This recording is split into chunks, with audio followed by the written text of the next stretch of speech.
नमस्कार मित्रांनो, तुला शिकवीन चांगला धडा पुढील प्रोमध्ये. मोनीश्री म्हणते, आम्हाला माफ करा, आम्ही चारुलताबाईचं नाव घेऊन इथं आलो. चारुस म्हणतो, तुझी लायकी नाही आहे चारूचं नाव घ्यायची. माझ्या चारूचं रूप घेऊन तू माझ्या भावनांशी खेळली आहे. चल निघ इथून, नाहीतर. आता भुवनेश्वरी खरी अवकातीवर येते आणि म्हणते, आम्ही जे काही केलं ते तुमच्यावरच्या आणि अधिपतीवरच्या प्रेमापोटी केलं. आता तुम्हीच न्याय करा.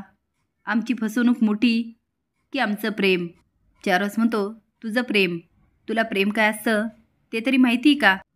अगं, तुला फक्त लोकांना लुबाडून फसवणं एवढंच माहिती आहे. भुवनेश्वरी म्हणते, आम्ही कुणाला फसवलं? अक्षरा म्हणते, मला. अहो, स्वतःच्या स्वार्थासाठी तुम्हाला वेडं केलं आणि वरून विचारता कुणाला फसवलं? चारुस म्हणतो, अक्षरा कुणाशी बोलते? ही नीच बाई आहे, नीच.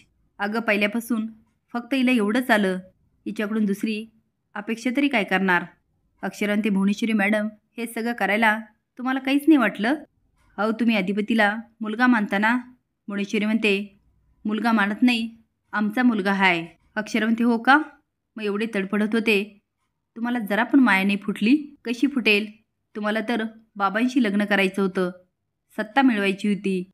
सत्तेपोटी तुम्हाला पाझर नाही फुटला, कारण पाझर फक्त एका जन्मदात्या आईलाच फुटतो.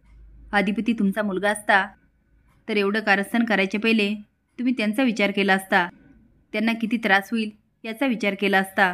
पण नाही, तुम्ही फक्त तुमचा विचार केला. तुम्हाला जे हवं होतं ते मिळवण्याचा विचार केला.